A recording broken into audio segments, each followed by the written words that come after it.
Assalamualaikum warahmatullahi wabarakatuh. Alhamdulillahi rabbil alamin. Wabihi nasta'inu ala umurid dunya waddin. Wassalatu wassalamu ala ashrafil mursalin Sayyidina Muhammadin wa ala alihi wa ashabihi ajma'in. Subhanaka la ilma lana illa ma 'allamtana innaka antal alimul hakim. Rabbi shrah li sadri wa yassir li amri wahlul 'uqdatam min lisani yafqahu qawli, amma ba'du. Fa inna asdaqal hadits kitabullahi ta'ala wa khairal hadi hadi Muhammadin sallallahu alaihi wasallam wa syarrul umuri muhdatsatuha wa kullu muhdatsatin bid'ah wa kullu bid'atin dhalalah wa kullu dhalalatin finnar.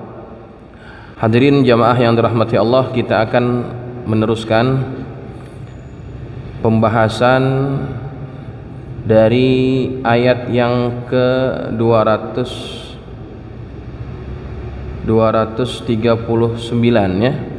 Bismillahirrahmanirrahim. Qala al-musannifu rahimahullahu ta'ala wa ghafara lahu wa liwalidayhi wa limasyayikhihi wa nafa'ana bi ulumihi fid dharaini amin. Radhiyallahu ankum qala radhiyallahu an fa in khiftum farijalan aw rukbana. Jika kamu takut, salatlah sambil berjalan atau berkendaraan. Ai fa in khiftum min aduwin wa ghairihi. Jika kalian takut dari musuh atau selain dari musuh. Fasallu masyatan ala arjulikum bil ima fir ruku' was sujud. Maka sholatlah dengan berjalan kaki ya, dengan memberikan isyarat ketika ruku' dan juga sujud. Aw raqibina 'alad dawab haitsuma tawajjahtum. Atau kalian bisa sholat dalam keadaan berkendaraan di atas tunggangan kalian, kemana saja tunggangan itu menghadap. Ini kita sudah bahas pada pertemuan yang lalu. Sholat dalam keadaan takut itu sesuatu yang disyariatkan. Takutnya apa saja dijelaskan oleh Syekh Nawawi Al-Bantani. Wal khawfu alladhi yufidu hadhihi ar-rukhsah imma an yakuna fil qital aw fi ghairil qital. Takut yang menyebabkan diberikan rukhsah ini bisa karena peperangan atau bukan karena peperangan. Fal khaufu fil qital, adapun takut ketika perang, imma an yakuna fi qitalin wajibin au mubah. Bisa ketika perang yang sifatnya wajib dan ketika perang yang sifatnya mubah. Jadi perang itu ada dua, perang yang wajib dan perang yang mubah. Fal qitalul wajib, adapun peperangan yang sifatnya wajib, huwa kal qitali ma'al kuffar, yaitu seperti perang melawan orang kafir. Ya, ini perang yang sifatnya wajib. Wa huwal aslu fi salatil khauf. Inilah bentuk asal atau hukum asal disyariatkannya salat khauf, salat dalam keadaan takut. Kemudian wa yaltahiqu bihi qitalu ahlil baghi, dan disamakan dengan perang ini, perang dengan orang kafir, yaitu perang melawan pemberontak. Qitalu ahlil baghi, perang melawan para pemberontak. Kalau istilah dalam ilmu fikih, istilah dalam fikih disebut bughat ya. Bughat itu tindakan pemberontakan. Seandainya ada pemberontakan, contoh PKI ya, melakukan pemberontakan, kita perang lawan mereka, itu perang melawan para pemberontak disifatkan sebagai perang yang wajib ya. itu perangnya wajib, walaupun yang dihadapi memang dulunya dia sholat mungkin, tapi terpengaruh dengan ajaran komunis misalnya, memberontak.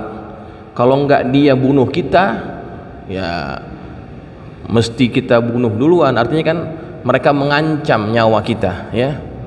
Nah, itu dianggap oleh Syekh Nawawi sebagai perang yang wajib terhadap para pemberontak.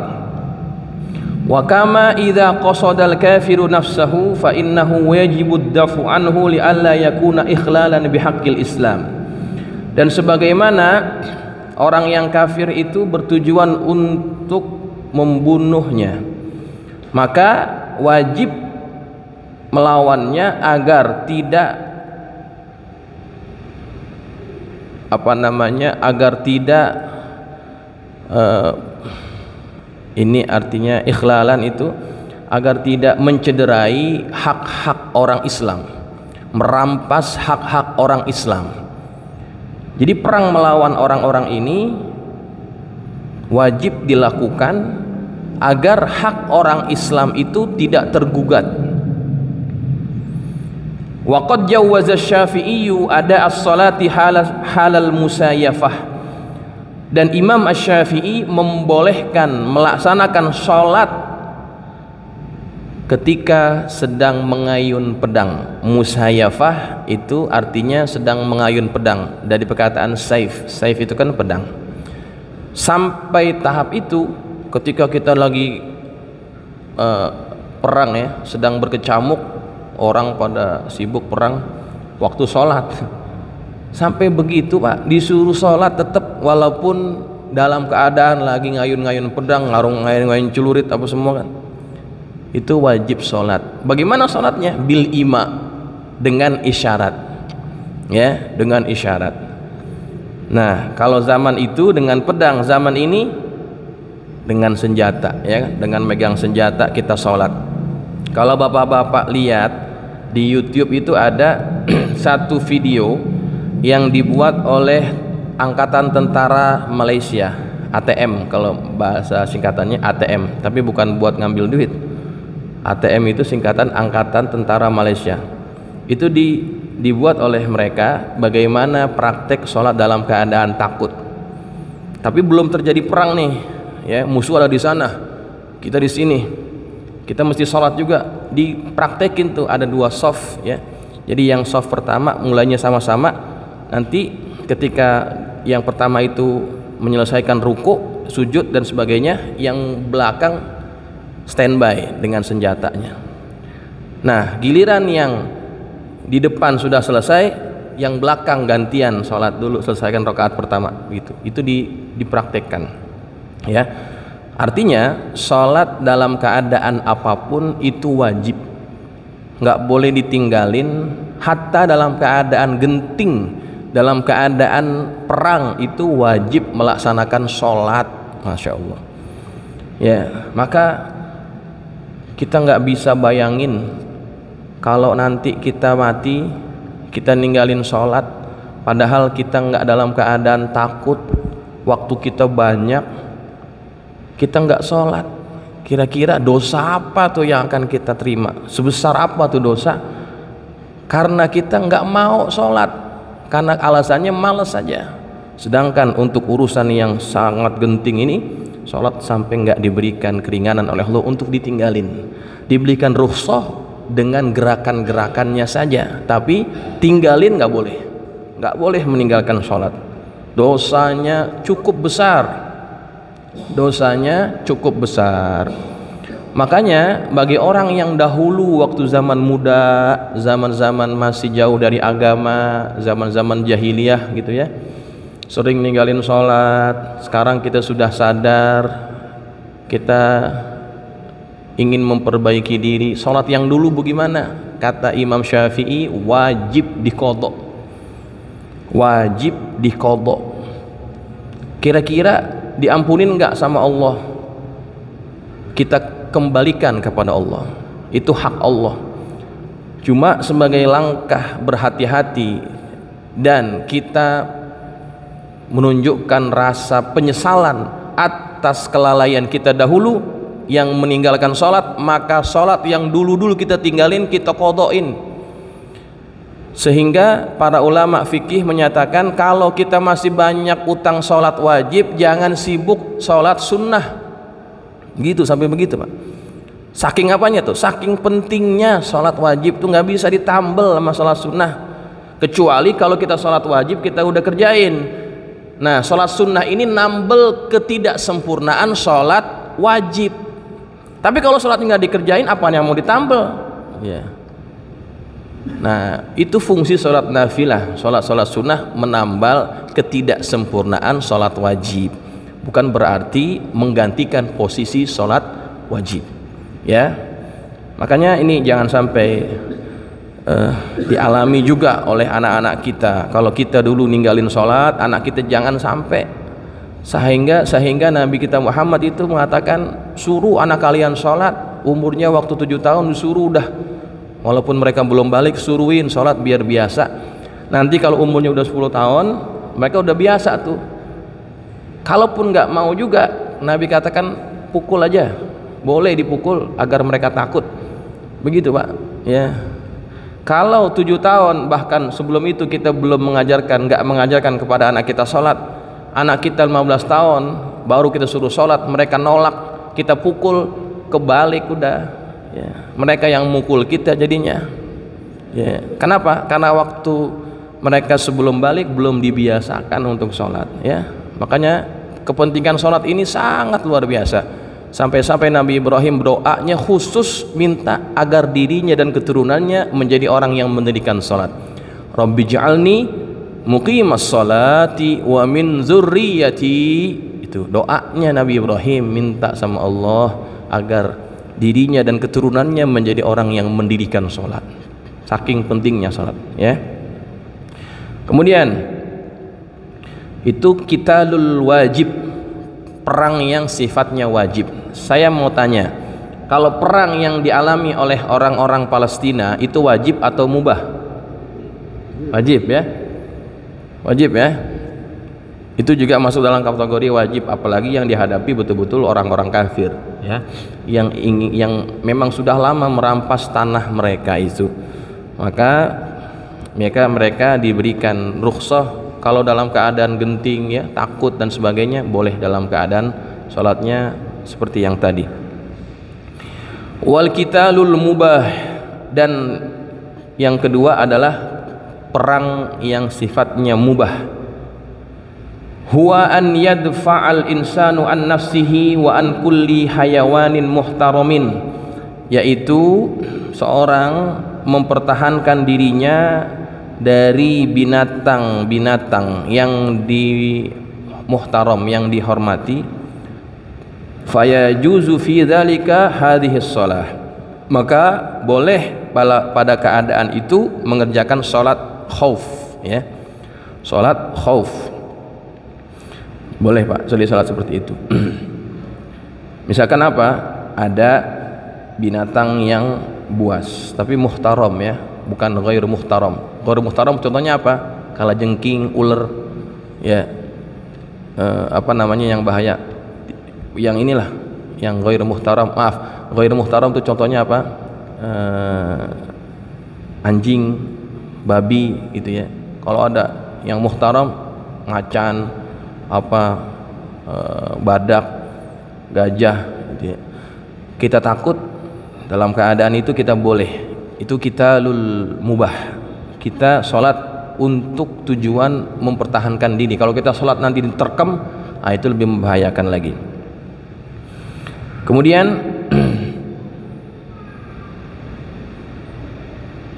amma idza qasadahu insanun bi akhzil mal.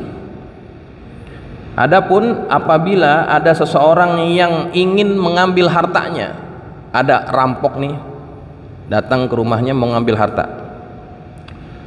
Fal asah annahu tajuzu hadhihi shalah. Maka menurut pendapat yang paling sahih, boleh dia mengerjakan sholat tersebut, sholat dalam keadaan takut. Jadi ada rampok, ada apa namanya, ada orang yang ingin membegal dia contohnya, dia belum sholat, maka dia boleh sholat dalam keadaan begitu, sholat dalam keadaan mempertahankan hartanya. Itu pendapat yang paling sahih, dibolehkan. Liqaulihi sallallahu alaihi wasallam, berdasarkan sabda Nabi sallallahu alaihi wasallam, man qatala duna malihi fahuwa syahid. Barang siapa yang berperang atau melawan untuk mempertahankan hartanya, kalau dia mati syahid.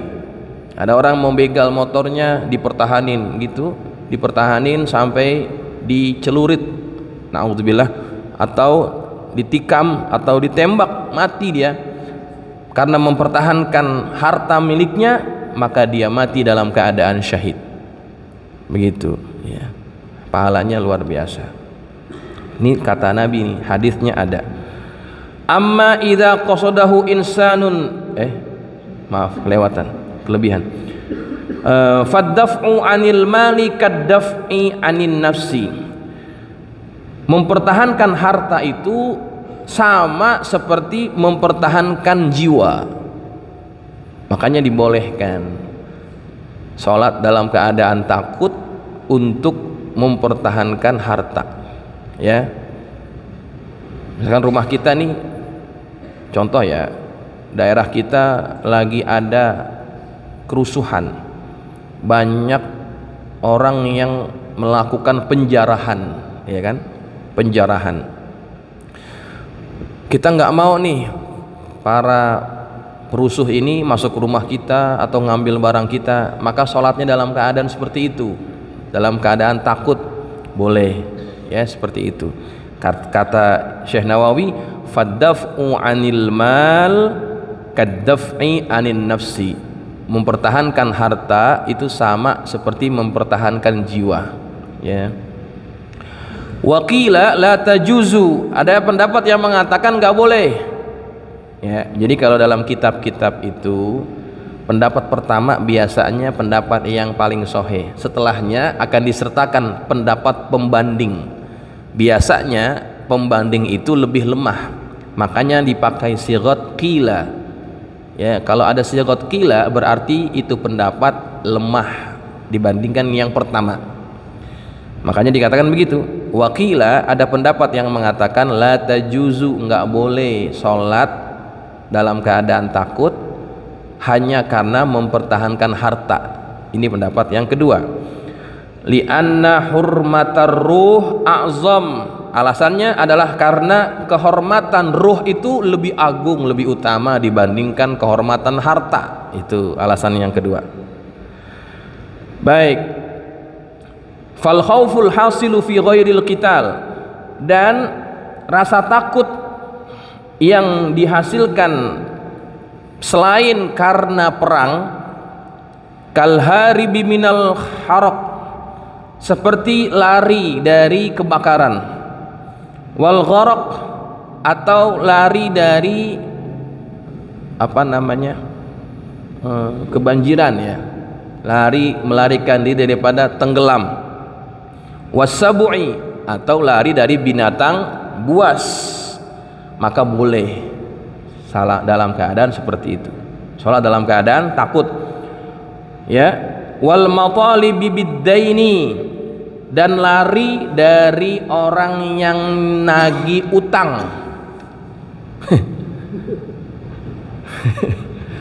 Lari dari orang yang nagih utang. Idza kana mu'siran, kalau dia memang nggak bisa bayar. Khaifan minal habsi, dia takut di penjara. Ajizan an bayyinatil i'sar, dan dia nggak bisa datengin saksi yang menunjukkan bahwa dia memang nggak mampu bayar. Falahum an yusallu hadhihi shalah, maka bagi mereka itu semua boleh mengerjakan sholat dalam keadaan takut. Kayaknya yang menarik yang utang nih kayaknya nih. Jadi kalau orang takut ditagih utang, takutnya sampai takut di penjara, Pak. Takut di penjara. Dia memang nggak mampu bayar dan takut di penjara, dan dia nggak bisa mendatangkan saksi. maka boleh dia dalam sholat dalam keadaan khauf gitu ya. Itu pernah terjadi Pak pada zaman Nabi. Ada sahabat yang namanya Mu'adz bin Jabal. Mu'adz bin Jabal ini dia pernah berhutang dengan salah seorang wanita Yahudi namanya Yohana ya.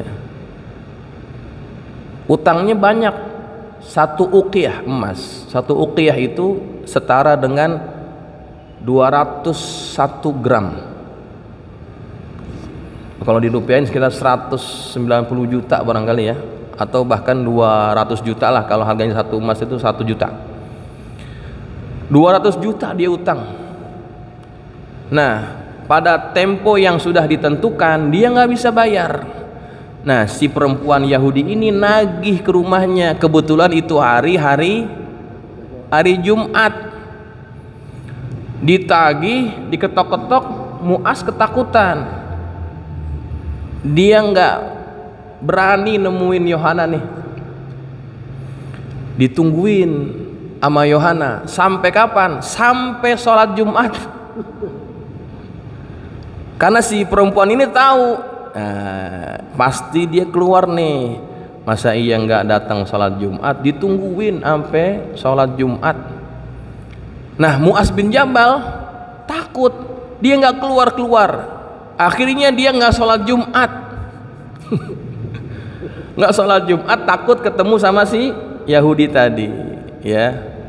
Nah, setelah perempuan ini pulang, ditungguin sampai sholat Jumat nggak keluar juga. Akhirnya pulang juga tuh ini perempuan.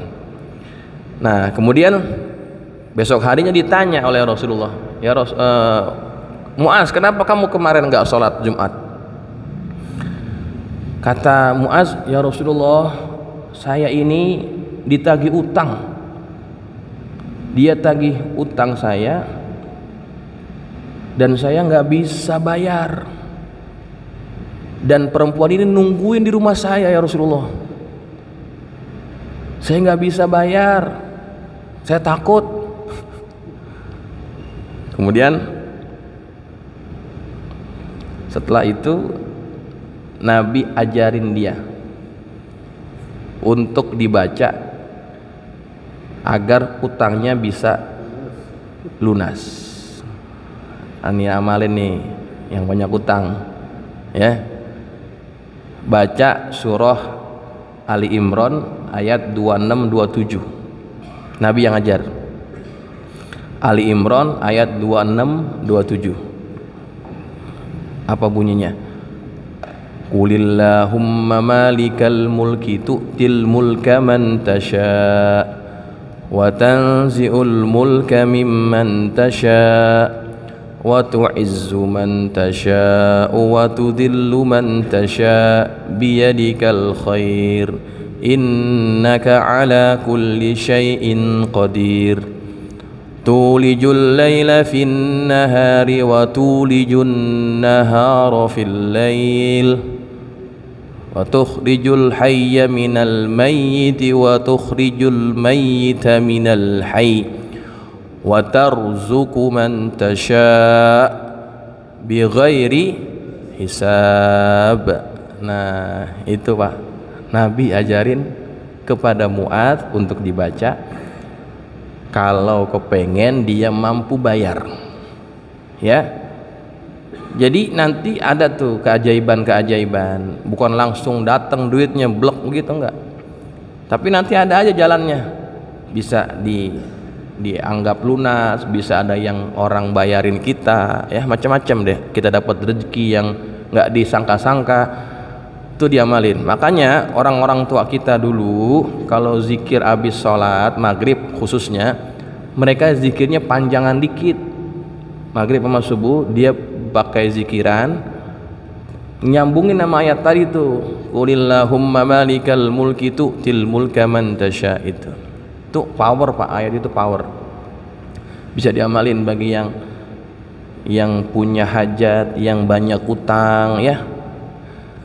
Karena isinya luar biasa. Kita mengakui kemahaperkasaan Allah, yang bisa ganti malam dengan siang, ganti siang dengan malam, menghidupkan yang mati, mematikan yang hidup dan sebagainya.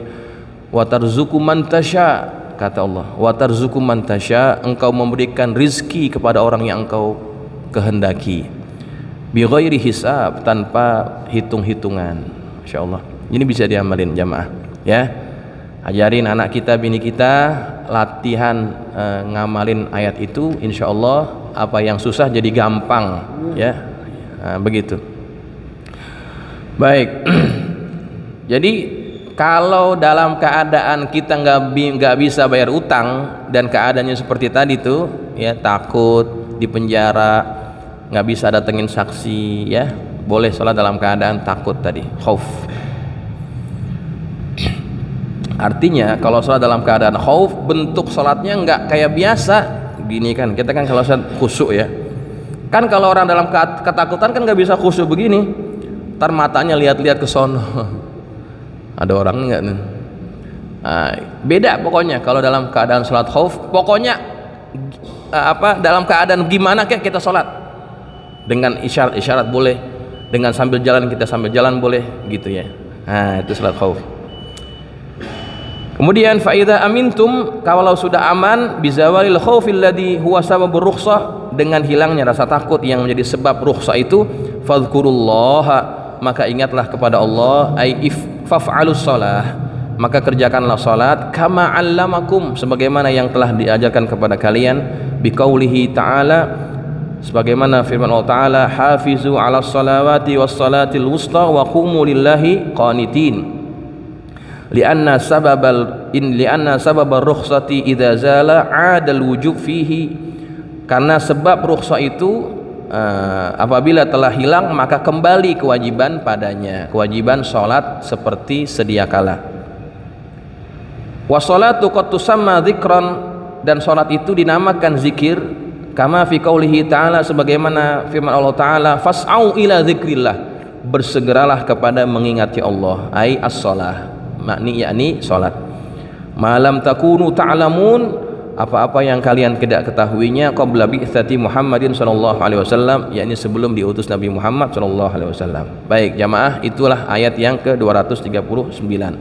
Artinya salat itu tidak boleh ditinggalkan dalam keadaan apapun, terlebih dalam keadaan kita sedang menghadapi permasalahan rumah tangga, ya.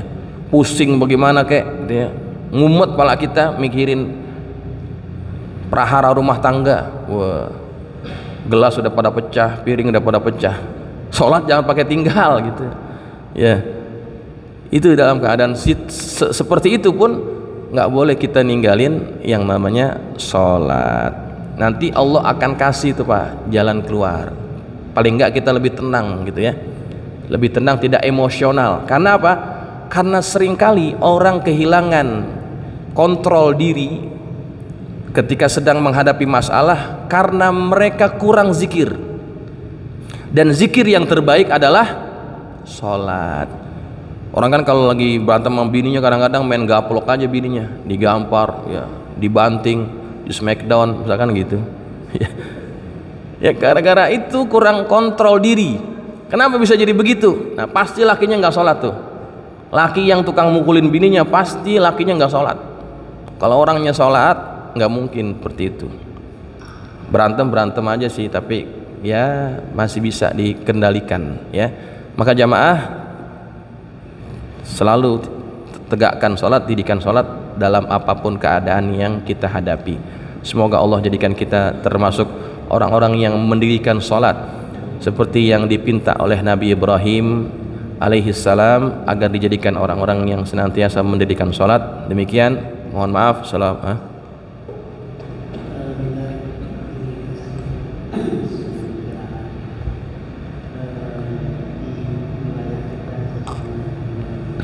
Yang kencang.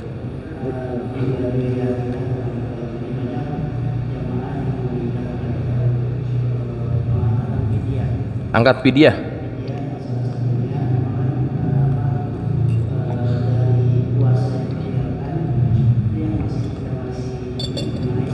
Sholat, ya.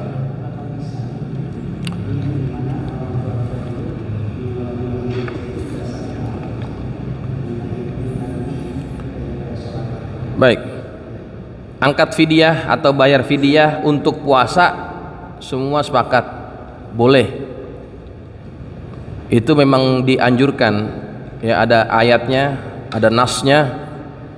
Angkat fidyah puasa memang kudu kalau memang nggak bisa digantikan oleh ahli waris atau keluarganya. Kalau fidyah sholat ini ikhtilaf, nggak sepakat para ulama. Kebanyakan mengatakan tidak sah atau tidak perlu fidyah sholat, walaupun ada pendapat yang mengatakan boleh-boleh aja disamakan dengan puasa.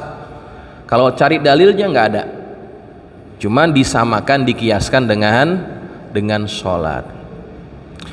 Tapi kalau mau dikias-kiaskan juga nggak bisa. Kalau sholat itu memang ya nggak bisa digantikan. Waktu dia masih hidup juga dia nggak bisa ninggalin sholat. Kalau orang puasa waktu mereka hidup, kalau nggak mampu masih bisa digantikan dengan fidyah, maka nggak sama sifatnya ya. Kalau mau bayar juga nggak apa-apa. Kalau kata ini saya pakai ucapannya almarhum Kiai Haji Muallim Ahmad Junaidi Menteng Atas. Ditanya Muallim tentang masalah fidyah sholat, Muallim gampang aja jawabnya, ya namanya orang